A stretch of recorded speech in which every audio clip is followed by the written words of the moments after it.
Youth motivation के इस 10वें सप्ताह में कोविड-19 को देखते हुए ऑनलाइन संबोधन यूथ मोटिवेशन का कार्यक्रम शुरू करने के पहले आप सभी विद्यार्थी भाइयों को इस 10वां संडे लगातार आप सभी लोगों का हार्दिक अभिनंदन करता हूं। साथ ही साथ इस वैश्विक महामारी के बीच में युवा वर्ग की जिम्मेदारी आज बढ़ गई है। युवा वर्ग से आज पूरी मानवता समाधान मांगती है। आज फिर से उस जवानी को उस दिशा में लगाने का समय आ गया है, वक्त आ गया है।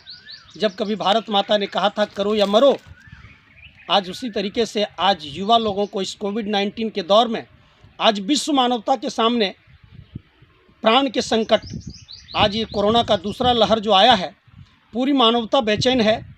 और महात्मा सूरदास के भजन नंबर 180 जो संकेत कर रहा है कि रे मन धीरज क्यों न धरे, संवत 2000 के ऊपर ऐसे योग पड़े, पूरब पश्चिम उत्तर दक्षिण चारों दिशा में काल पड़े। आज उसी तरीके से कुछ स्थिति हम लोगों के सामने आई है। ऐसा नहीं कि विज्ञान जगत प्रयास नहीं कर रहे हैं, मेडिकल साइंस वाले लोग कान में तेल देकर सोए हुए हैं, स्वास्थ्य कर्मी नहीं लगे हुए, सरकार अपने स्तर से प्रयास नहीं कर रही है। लेकिन यह कोरोना वैश्विक महामारी एक ऐसा विकराल रूप धारण करके आए कि समस्या दो गुनी है, समाधान जब दो गुना है तो समस्या चौगुना सुरसा की तरह अपना बदन विस्तार करते जा रहा है। हनुमान जी समाधान के रूप में अपना शरीर का विस्तार कर रहे हैं तो समस्या सुरसा की तरह उससे भी विशाल बनते चली जा रहा है। तो ऐसे समय में हम लोगों को हनुमान जी की तरीके से सूक्ष्म रूप प्रभु सिंह दिखावा, इनको सूक्ष्म तरीके से इस समस्या का समाधान खोजना होगा, इसका सूक्ष्म प्रवक्षण करना होगा, निरीक्षण करना होगा। और आज जितनी भी सभ्यताएं विश्व पटल पर रही है, रोम की, मेसोपोटामिया की सभ्यता, बेबीलोन की सभ्यता, अंग्रेज़ों की सभ्यता, यूनान मिस्र की सभ्यताएं, लेकिन मोहम्मद इकबाल के शब्दों में सारी सभ्यताएं मिट गई। कुछ बात है कि हस्ती मिटती नहीं हमारी, और सारे जहां से अच्छा हिंदोस्तान हमारा।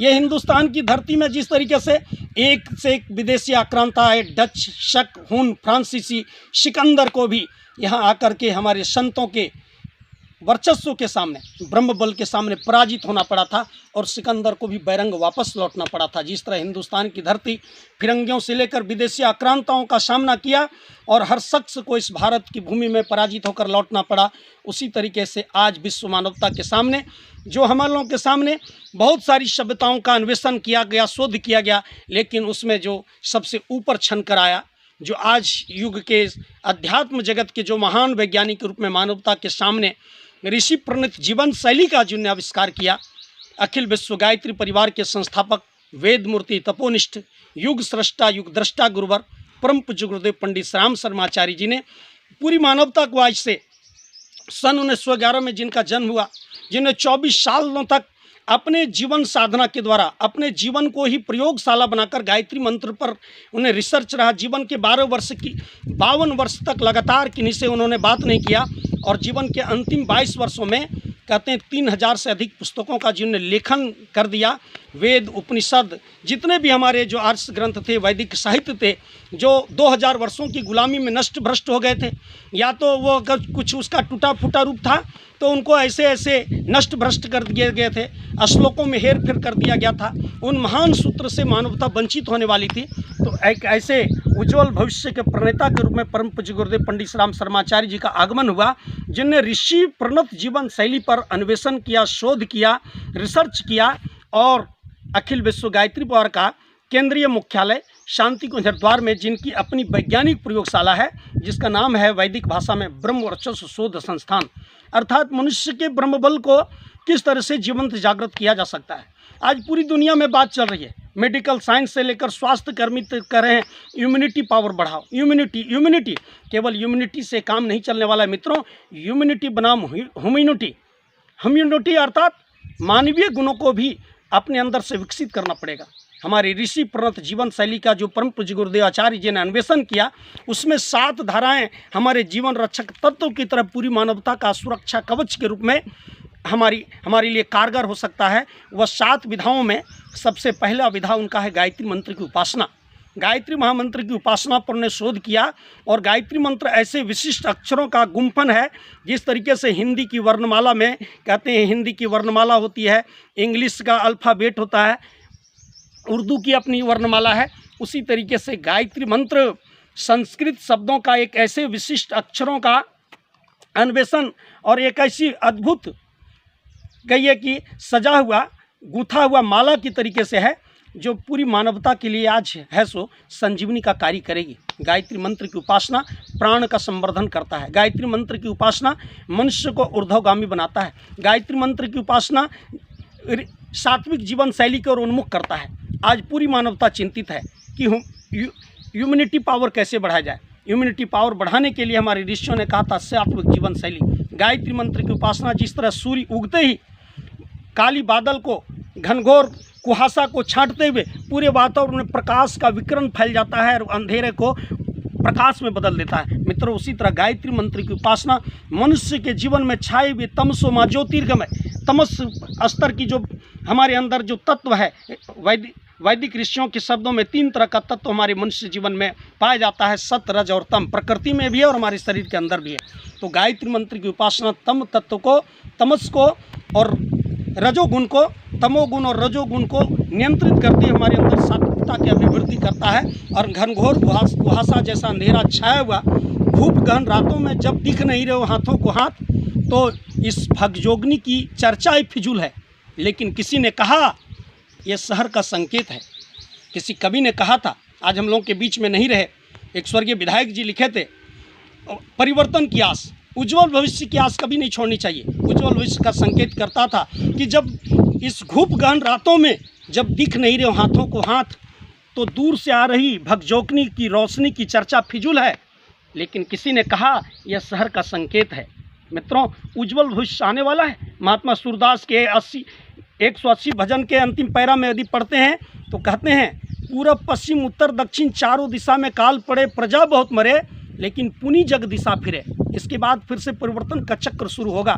संक्रमण और संस्कार वायरस की तरह वातावरण में फैलता है। संक्रमण जहाँ पूरी मानवता को आज निगलने के लिए तैयार है, सुरसा की तरह, राक्षसों की तरह आए दिन वो संक्रमण जो दिल्ली, मुंबई से, चाइना के वुहान से शुरू हुआ था, आज देहाती में हम लोग खोट्ठा में कहते हैं मरले बिहान, उसी तरह आज गांव में ये हाहाकार मच गया है।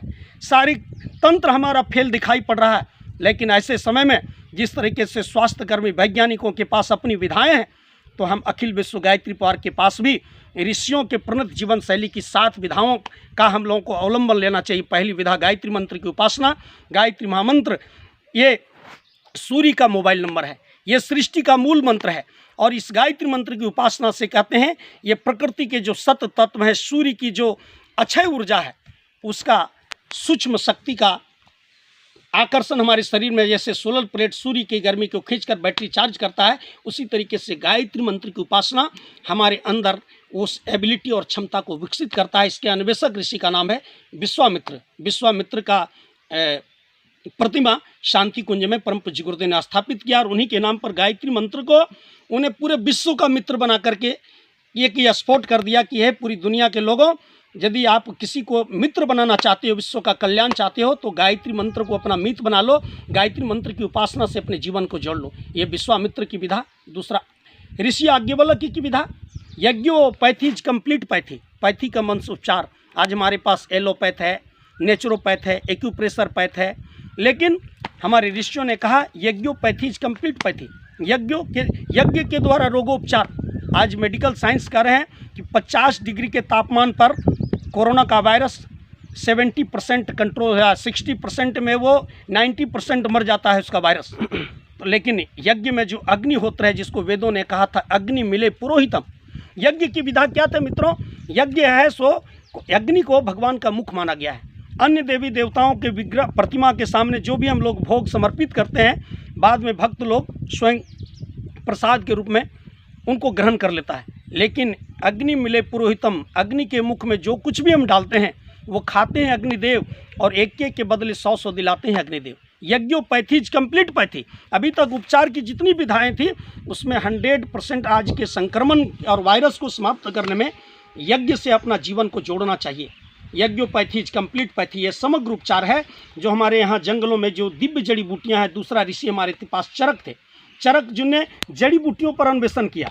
गुरु जी ने कहा था जड़ी बूटी का करो प्रचार, घर बैठे रोग उपचार। तीसरा ऋषि का जो अन्वेषण है वह दिव्य जड़ी बूटियाँ जो हमारे क्षेत्र अगल बगल में प्रचुर मात्रा में पाए जाते हैं, जैसे माथा के लिए ब्राह्मी शंखपुष्पी, ये हृदय के लिए पुनर्नवा और अर्जुन, पेट के लिए त्रिफला, आंवला, हरड़, बहेड़ा, धात संबंधी प्रॉब्लम के लिए अश्वगंधा और सतावर, महिलाओं के लिकोरिया के लिए कहिए कि आपका जाकर के लोध्र और अशोक, उसी तरीके नस हड्डियों के लिए निर्गुंडी और कहिए नागरमोथा, और इस तरीके से वायरस संबंधी संक्रमण को रोकने के लिए जो खून में ये हो गया उसको इन्फेक्शन को दूर करने के गिलोय और चिरेता। इस प्रकार से ये जितनी दिव्य जड़ी बूटियाँ हैं भारत के हर भूभाग में, हिंदुस्तान के हर कोने में, हर भूभाग में इन दिव्य जड़ी बूटियों से सस श्यामला धरती माता ने, प्रकृति ने, ईश्वर ने परिपूर्ण रूप से इसको प्रचुर मात्रा में चारों तरफ से लदी हुई है हमारा ये माँ धरती। लेकिन इसमें अन्वेषण करने वाले कोई नहीं है। इस पर अन्वेषण किया परम पूज्य गुरुदेव अपनी वैज्ञानिक प्रयोगशाला में कि इन दिव्य जड़ी बूटियों का जौकूट, तुलसी हो गया, गिलोय हो गया, चिरैता हो गया, नीम हो गया, आंवला, हरड़, बहेड़ा हो गया, पलास का फूल हो गया, ये शीशम का फल हो गया, आम का लकड़ी हो, समिधा हो गई, सागवन साल का ये समिधाएँ हो गई। इस तरीके से जितने भी प्रकार की समिधाएँ और इसकी औषधियाँ हैं इनका जौ कूट कर प्रज्वलित अग्नि में मंत्र ध्वनि के द्वारा जब इनका अग्निहोत्र करते हैं, स्वाहा स्वाहा के साथ समर्पित करते हैं, तो जैसे एक मिर्च हम और आप खाएंगे तो हमको आपको सिर्फ तीता लगेगा, लेकिन एक मिर्च को यदि आग में डालते हैं तो घर में बैठे हुए 10, 20, 50 लोग जितने लोग हैं वो सारे लोगों के बीच संक्रमण की तरह धुआं के साथ वायरस बन करके और सब लोगों के गले में जाकर खराश उत्पन्न कर देता है, सबको खांसने के लिए मजबूर कर देता है। तो इन दिव्य सुगंधित जड़ी बूटियों का जौकूट जब मंत्र ध्वनि के साथ अग्निहोत्र के रूप में समर्पित करते हैं और इसका यज्ञ धूम जब वातावरण में, वायुमंडल में फैलता है तो उसके इर्द गिर्द रेडियस के सारे बैक्टीरिया, हानिकारक कीटाणु, वायरस को यह पूरी तरीके से समाप्त कर देता है। इसलिए हमारे यहाँ दीपक जलाने की परंपरा थी। अंग्रेजों ने हमारे देश में आया मोमबत्ती जलाओ, हैप्पी बर्थडे टू यू, मोमबत्ती जलाओ, कैंडल जलाओ। अरे कैंडल प्रकाश भले उत्पन्न कर सकता है लेकिन कैंडल में कोई औषधि नहीं है। हमारे ऋषियों ने एक छोटा सा कुंड बनाया था जिसका नाम था दीपक। दीपक मिट्टी का एक छोटा सा कुंड ही प्रतीक मान लीजिए। हर संध्या के समय में भारत के, हिंदुस्तान की हर कोने में हमारी माँ बहनें दीपक जलाकर भगवान सूर्य की आरती उतारा करता था कि हे प्रभु, आप जब तक सुबह नहीं हो जाता है, जब तक भोर नहीं हो जाता है, जब तक आप पुनः लौट कर हमारे बीच नहीं आ जाते हैं, तब तक मैं दीप हूँ, बनकर दीप हूँ, मैं जलता रहूँगा और प्रलय की आंधियों से अंत तक लड़ता रहूँगा। इससे दूसरा काम हुआ करता था, एक तो प्रकाश उत्पन्न करता था और दूसरी विधाएं, एक छटा घी जलने से 80 वर्ग मीटर के हानिकारक बैक्टीरिया कीटाणु को मारने की, वायरस को क्षमता था। लेकिन आज इस देश में घी जलाने की परंपरा समाप्त हो गई। आज बहुत सारी कंपनियां कुकुरमुत्तों की तरीके से घी तैयार करने में लगे हुए हैं। घी जिसको अमृत माना जाता था उस घी में भी ब्रांडेड कंपनी लिखते हैं शुद्ध घी। भाई घी को शुद्ध कौन करने लगा? अमृत को भला शुद्ध कौन कर सकता है? ये तो 100 रूप से अपने आप में शुद्ध था। लेकिन जो कुछ थोड़ा मोड़ा घी उत्पादन हुआ, सभी लोगों ने घी खाना शुरू कर दिया। हमारे देश में घी खाने की परंपरा नहीं थी, घी को जलाने की परंपरा थी और शुद्ध गाय के घी को जलाने की परंपरा थी। ब्रह्मवर्चस्व ने उस पर शोध किया कि मान लीजिए 4 दीपक आप रख लीजिए सम बराबर आकार का, और उस चारों में बराबर मात्रा में, एक में गाय का घी, दूसरे में भैंस का घी, तीसरे में तिल का तेल, चौथे में सरसों का तेल, इस तरीके से डाल करके बराबर मात्रा में बत्ती डाल के उसको जला दीजिए। तो सबसे अधिक देर तक कौन जलेगा? उतना ही मात्रा में सबसे अंत में कौन बुझेगा? तो घी। उसके पहले कौन बुझ जाएगा? भैंस का घी का जो दीपक जल रहा है। ऐसे आप समझ लीजिए, सबसे पहले बुझ जाएगा सरसों का तेल वाला दीपक, उससे थोड़ा ज़्यादा देर तक जलेगा आपका तिल तेल का, उससे थोड़ा ज़्यादा देर तक चलेगा भैंस के घी का। लेकिन गाय के घी का दीपक उतना ही मात्रा में डबल से अधिक समय तक वो जलता रहेगा। और एक छटा घी जलने से 80 लीटर का वायरस दूर करने की परंपरा थी। इसलिए हमारे दीपक जलाने की परंपरा थी। आज आधुनिकता की दौड़ में यंत्र को छोड़कर यज्ञ को छोड़कर यंत्र की ओर चढ़ चढ़े। आंतरिकरण 19वीं शताब्दी से औद्योगिकरण शुरू हुआ। सभी लोगों के बाहें फड़कने लगे कि भी हम औद्योगिकरण के युग में जाएंगे। हम ताम्र युग को देख लिया, लौह युग को देख लिया, कांस्य युग को देख लिया, सामंतवाद के युगों को देख लिया, अब हम औद्योगिकरण के युग में जाएंगे। कर लो दुनिया मुट्ठी में, पूरी दुनिया को ने मुट्ठी में करने का फिराक लिया। और औद्योगिकरण का ये नतीजा है कि पूरा वातावरण में जहर फैल गया। कल कारखानों की धुआं वायरस की तरीके से पूरा प्रकृति में झल रहा है। मनुष्य मल्टीप्लेक्स बिल्डिंग बनाने के चक्कर में जो जीवन रेखा तालाबे थे उसको लोगों ने ढक दिया। पानी का जल, भूगर्भीय जल की कमी हो गई। जितने पेड़ थे, जंगल था, उसको काट कर लोग बोला ज़मीन को बांट लो, ज़मीन को, पानी को बांट लो और कहिए कि हवा को प्रदूषित कर दो। ये प्रकृति से लोग कट गया। हम मनुष्य क्या है, मनुष्य आज स्वच्छाचारी हो गया। मनुष्य जो माली बनकर था, ये कोरोना तो एक चीज़ लाया मानवता के सामने कि हम दुनिया के मालिक नहीं हैं बल्कि मेहमान हैं। मेहमान जिस तरीके से अपनी मर्जी से दूसरे घर में ज़्यादा दिन तक नहीं रह सकता है। माल्थस का भी सिद्धांत इकोनॉमिक्स में हम लोग पढ़े थे कि यदि हम नियंत्रण नहीं करेंगे तो प्रकृति स्वयं इसका नियंत्रण कर लेगी। संसार का मतलब मित्रों, संसार को अगर एक शब्दों में समझना हो तो गति, परिवर्तन ही संसार का नियम है। गीता इस बात का संकेत करता है। तो जो परिवर्तन करने का मनुष्य कृत्रिम परिवर्तन करने की कोशिश किया, औद्योगिकरण, कल कारखाने, लग्जरी जीवन, घर, कार्यालय, कार, बसों, ट्रेनों में एसी, और इसके लिए ललक रहे रमुआ और गणेशी कि हम भी एसी में चले जाते। लेकिन एसी वाले को प्रकृति संकेत दे रहा है, अब बेसी दिन नहीं, ये दुनिया, ये महफिल किसी काम की नहीं, मेरे काम की नहीं। इसलिए मित्रों, ये किसी काम का नहीं आने वाला है। अगर काम आएगा तो ऋषि प्रणत जीवन शैली, जिस ऋषि प्रणत जीवन शैली के बारे में संत गोस्वामी तुलसीदास इसी बाबर के ज़माने में रामचरितमानस को लिख करके और मानवता के सामने प्रस्फुटित कर दिया उस संत शिरोमणि तुलसीदास जी ने कि जहाँ सुमति तहाँ संपत्ति नाना और जहाँ कुमति तहाँ विपत्ति दिनाना। ये रामचरितमानस कब लिखा गया? ये मुगलों के ज़माने में लिखा गया। और आज जब सुमति को छोड़कर लोग कुमति का रास्ता अपना लिया, जब ऋषि प्रणत जीवन शैली जो कहता था जियो और जीने दो, लेकिन लोगों ने कहा नहीं, सिर्फ हमको जीना है। वुहान का आपने नाम सुना, चाइना में वो जगह जहाँ मनुष्य स्वच्छाचारी की तरह प्रकृति के जितने भी जीव जंतु आप देखते हैं, जंगलों में सांप से लेकर खरगोश से लेकर चूहा से लेकर केकड़ा से लेकर एक से एक फुदकती हुई चिड़ियाँ, पशु पक्षी, ये वुहान के उस बाड़े में जैसे जेलों में बंदी कैद होते हैं उसी तरीके से वहाँ उनको कैद करके रखा गया है। और जब मनुष्य को इच्छा करता है कि हमको केकड़े की फ्राई खानी है, हमको गोरैया चिड़िया का फ्राई खाना है, हमको इस केकड़ा का फ्राई खाना है, मनुष्य स्वच्छाचारी हो गया, यांत्रिकरण अपने आप को कर लिया। इसलिए प्रकृति कहती है कि फिर से ऋषि प्रणत जीवन शैली की ओर लौटो, जियो और जीने दो। आप भी जो है मनुष्य, आप प्रकृति का मुकुट मणि हो, जिसको शिरोमणि कहा गया था। इस प्रकृति में जितने प्रकार के जीव जंतु हैं, इस प्रकृति को चलाने की, पूरी दुनिया की बागडोर को संभालने की क्षमता किसमें था? मनुष्य में था।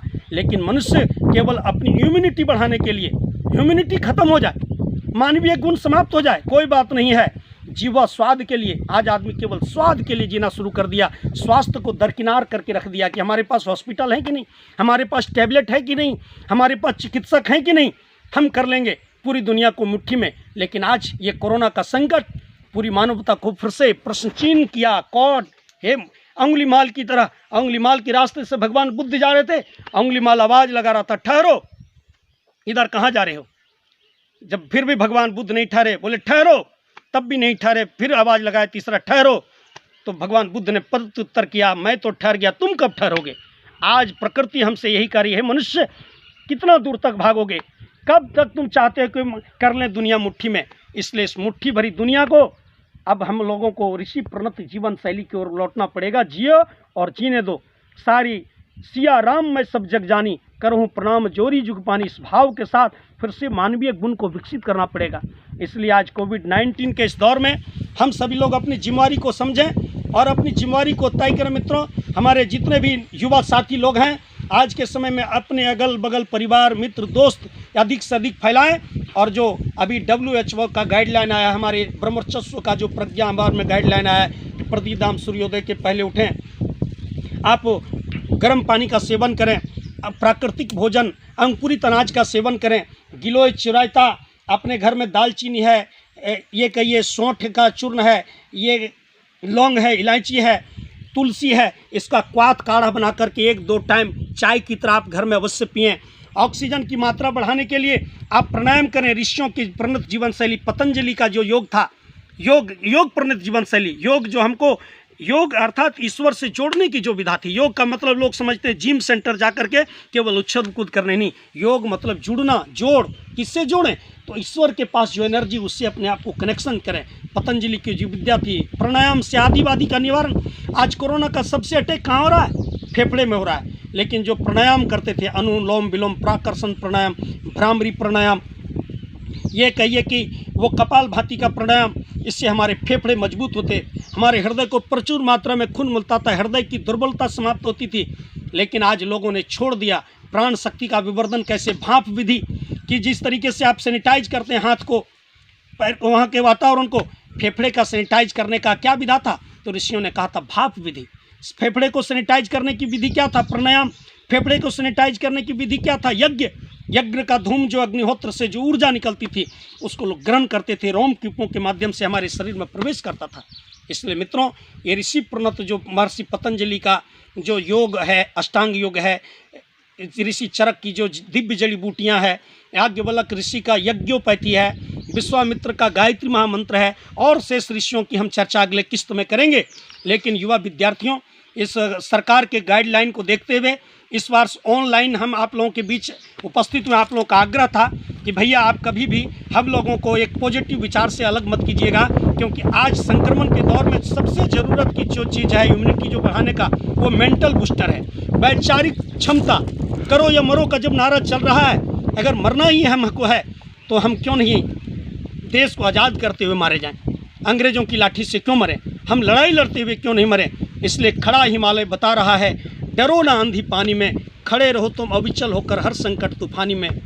तो मित्रों, आज वही संकट है, और संकट के समय परम पूज्य गुरुदेव का शब्द, जो अध्यात्म हमको एबिलिटी बनाता था, जो अध्यात्म हमारी ह्यूमिनिटी को बढ़ाता था, जो अध्यात्म हमारी इम्यूनिटी को बढ़ाता था, जो अध्यात्म हमको जियो और जीनो दे के सिद्धांत पर बढ़ाता था, जो अध्यात्म वस्तु कुटुंब का भाव विकसित करता था, पूरा पृथ्वी हमारा परिवार है, उस दिशा में संक्रमण की तरीके से ये ऋषि प्रणत शैली का जो संस्कार है महर्षि, वो महात्मा सूरदास के भजन नंबर 180 कहते, पुनि जग दिशा फिरे और 7 वर्ष लो सतयुग बीते, धर्म की बेल बढ़े रे मन धीरज क्यों न धरे, सूरदास या हरि की लीला टारे नहीं टरे। इसलिए परम पूज्य गुरुदेव पंडित राम शर्माचार्य जी ने पूरे दुनिया के चिंतकों, वैज्ञानिकों, लेखकों की तुलना में अकेले उन्होंने भविष्यवाणी की है, दुनिया बिगड़ेगी नहीं वरन सुधरेगी। 21वीं सदी उज्जवल भविष्य, 21वीं सदी उज्जवल भविष्य के प्रति आशान्वित रहें, और महाकाल की जो दिव्य योजना है कि हम फिर से प्रकृति की ओर लौटें, इंसानियत की लौटें, ऋषि प्रणत जीवन शैली को फिर से अपने घर को सैनिटाइज करें, अपने जीवन को उस ओर मोड़ें, व्यक्ति को अपने को व्यक्ति के अंदर व्यक्तित्व पैदा करें, अर्थात अपने जीवन से इस क्रांति की शुरुआत करें। इस नियम को अपने परिवार में लागू करें, परिवार निर्माण करें, और इससे पूरे समाज को अवगत करें। समाज निर्माण, ये त्रिविध कार्यक्रम जो है, व्यक्ति निर्माण, परिवार निर्माण, समाज निर्माण, ये 5 व्यक्ति का प्रज्ञा मंडल आज के समय में प्रासंगिक हो गया है। 5 लोग ही हम अपने अगल बगल सहायता कर सकते हैं। 2 मुट्ठी अनाज, जो भोजन के पहले 2 मुट्ठी अनाज निकालने की परंपरा थी हमारे देश में, आज भी परम पूज्य गुरुदेव ने सुविधा को मुट्ठी फंड से स्टार्ट किया कि आप 2 मुट्ठी अनाज उन ज़रूरतमंदों के लिए निकालें। आप देखें इस लॉकडाउन की अवधि में हमारे अगल बगल कौन भूखा है, जिनके पास अनाज नहीं है। ये हमारी ह्यूमिनिटी है। ह्यूमिनिटी बनाम ह्यूमिनिटी से अपनी बात शुरू किए थे। ह्यूमिनिटी और ह्यूमिनिटी दोनों विधा को हम विकसित करेंगे। सद्बुद्धि, संपत्ति और सुमति दोनों को हम नियोजन करेंगे। स्वाद और स्वास्थ्य दोनों में संतुलन पैदा करेंगे। इसी आशा विश्वास के साथ ऑनलाइन इस सभा में भागीदारी करने वाले हमारे तमाम युवा प्रकोष्ठ से जुड़े हुए तमाम हमारे विद्यार्थी भाइयों को बहुत बहुत हार्दिक शुभकामनाएं। सभी लोगों के उत्तम स्वास्थ्य की कामना करते हैं, और ऐसे में सजग रहें, सावधान रहें, स्वयं बचें और अपने अगल बगल के लोगों को बचाएं। इसी शुभकामना के साथ ओम शांति समाप्ति। धन्यवाद, नमस्कार।